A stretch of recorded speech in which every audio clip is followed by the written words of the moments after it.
Oke guys, selamat datang kembali di channel Imam Budi. Pada video kali ini aku akan kembali mengeksplor jalur Petung Kriono ya, atau jalur menuju Dieng via Petung Kriono. Ini sekarang kita posisinya masih di Kecamatan Doro, dan sebentar lagi kita akan masuk ke hutan ya, hutan Sawo Kembang Petung Kriono. Dan kita coba lihat ya kondisinya kalau malam hari itu seperti apa.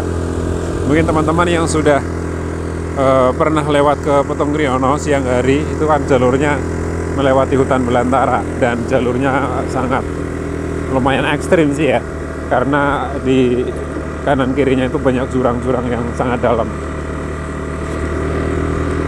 Dan kita coba lihat kondisi pada saat malam hari ya seperti apa, karena siangnya aja udah lumayan serem sih ya. Nah sekarang kita lihat malam harinya apakah benar-benar menyeramkan atau tidak. Oke, ikuti terus perjalanan kami untuk menelusuri jalur Petung Kriono malam hari. Dan sekarang posisinya adalah jam 11 malam. Dan informasi juga buat teman-teman ya, kalau jalur dari Pekalongan Dieng via Petung Kriono itu semuanya sudah halus, semuanya sudah aspal. Ada yang cor tapi lumayan sih, sudah bagus semua ya. Cuman memang yang menjadi kendala adalah jalur yang sempit, kemudian curah hujan yang sangat tinggi, jadi sangat beresiko jika melewati jalur ini. Tapi lumayan cepat sih, lebih cepat daripada jalur-jalur yang lain. Karena kalau teman-teman misalkan mau ke Dieng ya lewat jalur Kajen, kemudian masuk Linggo Asri, terus Kalibening, itu selisihnya 1 jam ya, dibanding dengan lewat Petung Kriono. Lewat Petung Kriono lebih cepat. Ini kalau dari Pekalongan ya, dari Pekalongan kota itu kalau menggunakan roda 2 atau kendaraan bermotor itu kurang lebih 1 jam sudah nyampe, 1 jam sampai 1,5 jam lah sudah nyampe ke Petung Kriono. Terus kalau mau ke Dieng dari Petung Kriono itu kurang lebih hanya 1 jam. Jadi kalau naik motor dari Pekalongan via Petung Kriono itu bisa ditempuh kurang lebih 2,5 jam itu sudah sampai.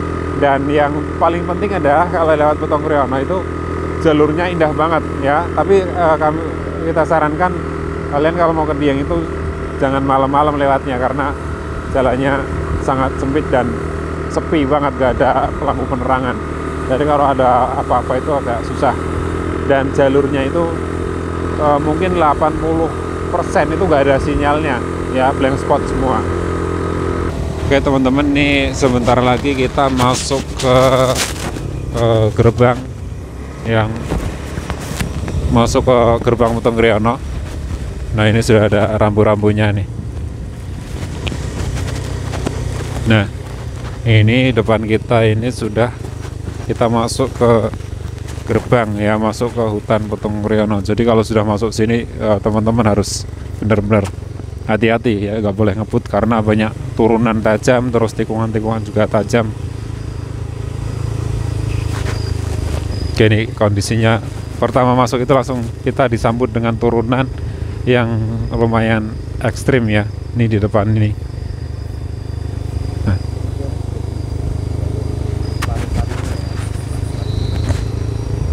Oke, di sini teman-teman nggak boleh ngebut ya, harus benar-benar ekstra hati-hati.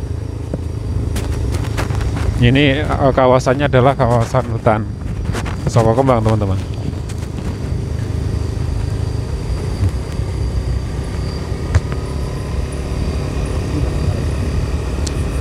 Nah di sini sambil aku mau sambil cerita, jadi ada pengalaman yang cukup serem dan menegangkan di jalur ini ya.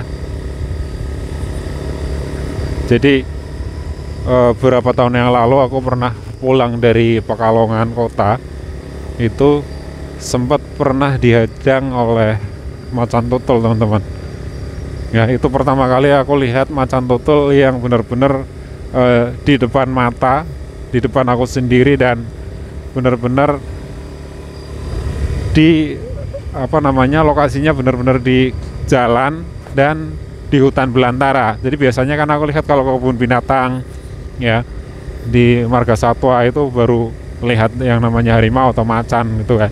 Tapi ini benar-benar pengalaman yang luar biasa ya. Jadi di depan motor aku itu ada Macan Tutul. Nanti aku tunjukin lokasinya. Kurang lebih dari sini masih sekitar berapa ya, 5 menit lagi lah.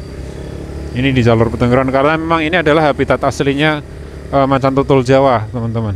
Ya, dari di hutan Sawo Kembang ini ada macan tutul Jawa, kemudian ada macan kumbang juga. Ya. Jadi ini hutannya itu benar-benar masih asri. Nah, ini kondisinya malam ya, seperti ini. Nggak ada penerangan sedikit pun, gelap.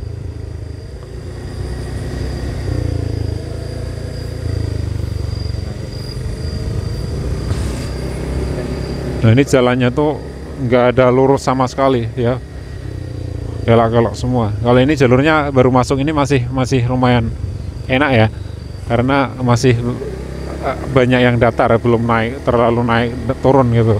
Tapi ini di sebelah kanan aku ini jurang, teman-teman. Jadi jurangnya dalam banget, ratusan meter, sampai bawahnya itu ada sungai.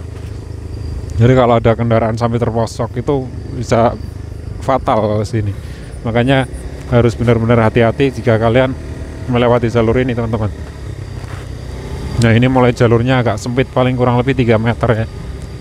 Makanya kalau ada mobil sama mobil itu papasan agak susah juga di sini.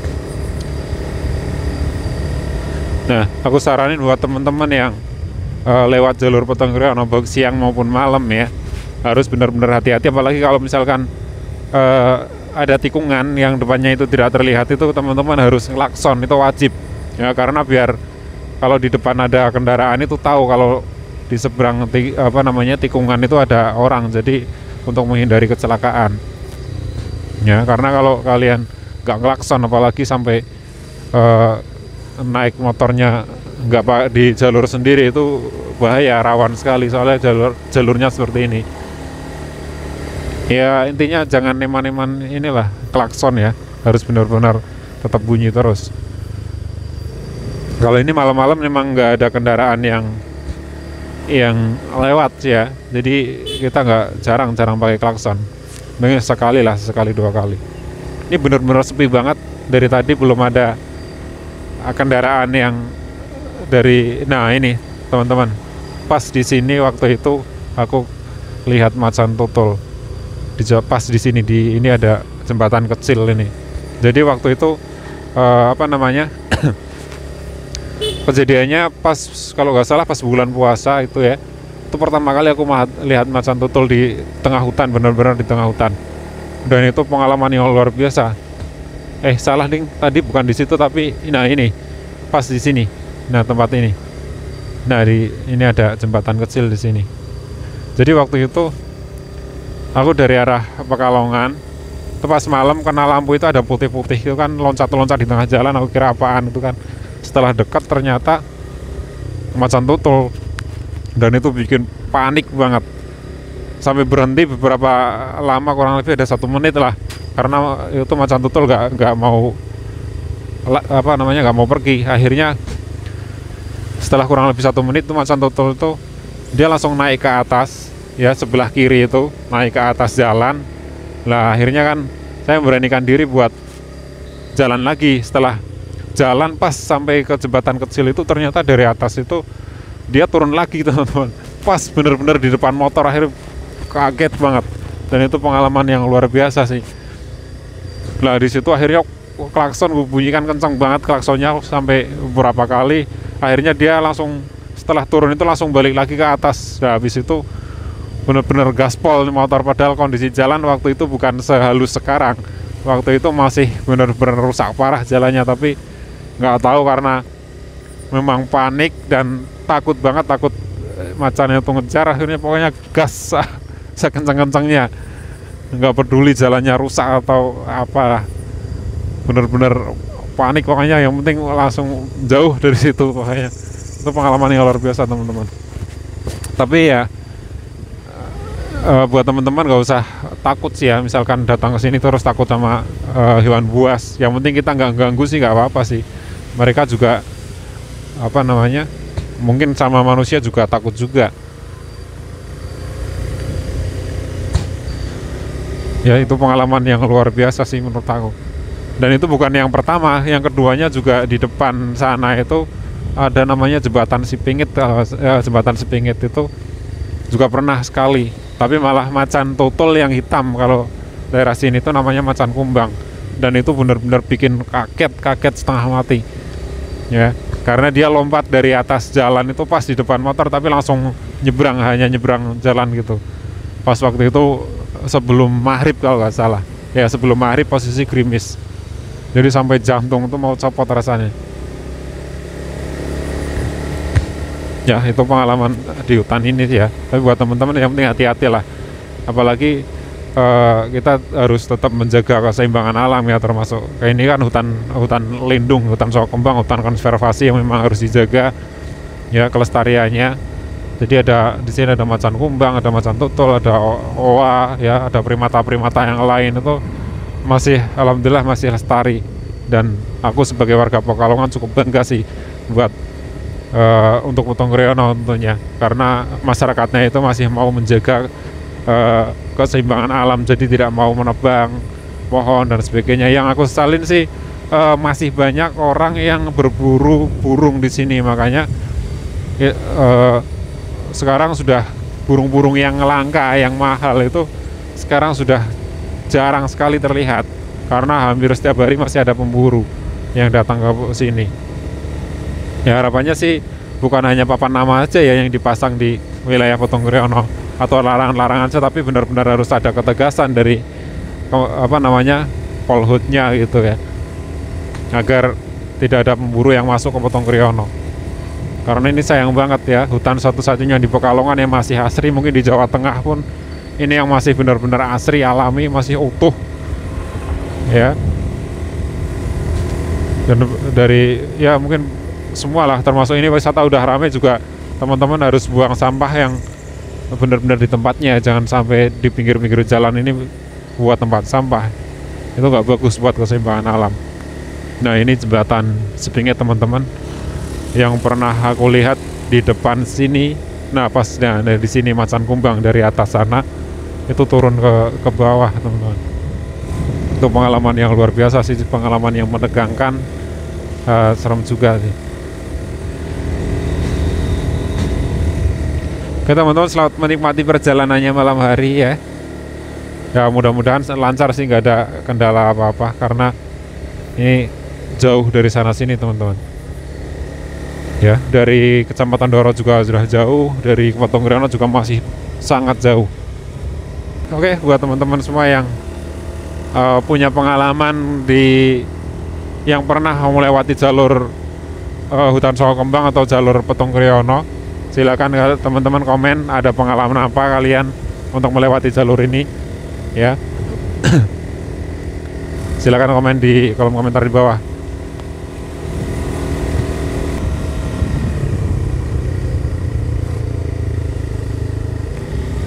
Nah, ini di Putung Riono ini wisatanya itu banyak banget teman-teman. Ya, kalau tadi yang sudah kita lewati itu ada Tirta Muncar tuh, yang wisata yang pertama.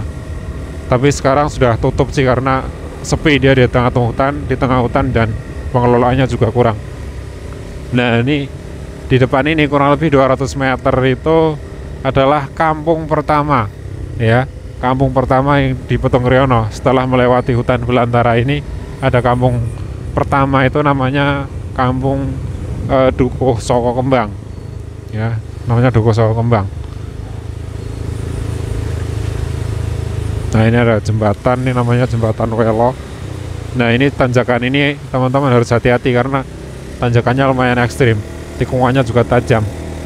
Jadi disarankan harus menggunakan gigi rendah ya, karena ini bahaya banget, apalagi kalau kendaraan mobil ya, kendaraan besar itu kalau sampai gak kuat nanjak itu bisa terjun bebas ke sungai karena bawahnya ada jurang dan sungai, teman-teman. Nah, ini adalah Desa Soko Kembang, ya, kampung pertama.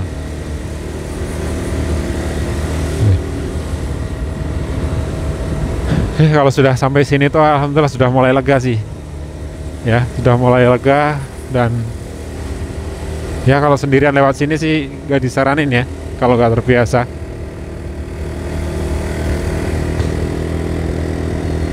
Tapi bukan setelah masuk Desa Soko Kembang terus kita selesai lewat hutan, ya, kita masih di hutan belantara karena ini kampung Desa Soko Kembang ini berada di tengah-tengah hutan.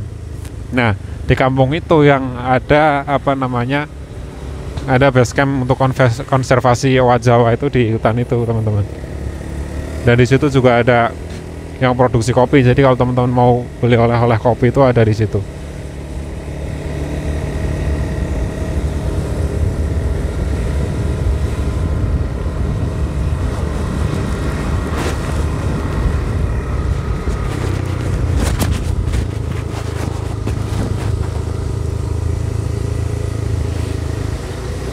Ini kalau lewat pas di sini ada musola sih. Nah, ini ada musola sebelah ini. Nah, saya gelap banget. Nah, di sini adalah kalau aku lewat sendirian itu jalur paling serem menurut aku. Karena di belakang musola itu ya kurang lebih berapa ya? Ada 50 meter kalau nggak salah. Itu pernah terjadi pembunuhan di situ. Belum lama sih, masih tahun kemarin ya, tahun 2021. Jadi orangnya itu dibuang di sungai di belakang musola itu, teman-teman.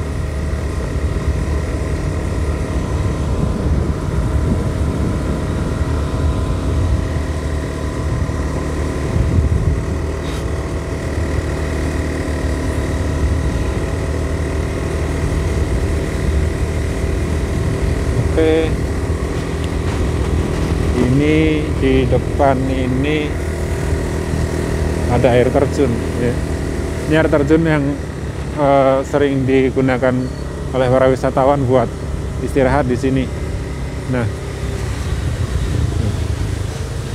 itu sih nggak kelihatan ya, di situ ada air terjun gitu.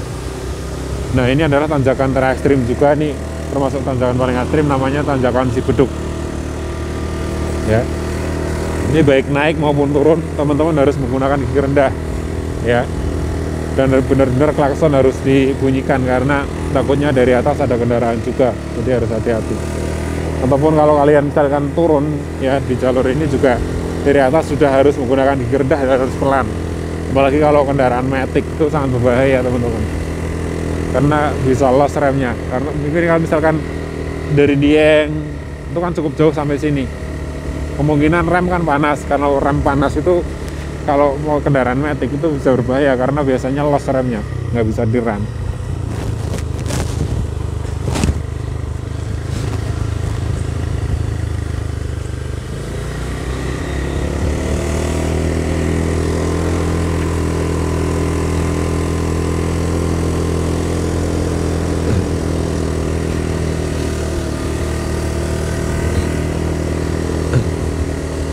Oke teman-teman, ini kita masuk ke daerah Tinalom, desa yang kedua ya di depan.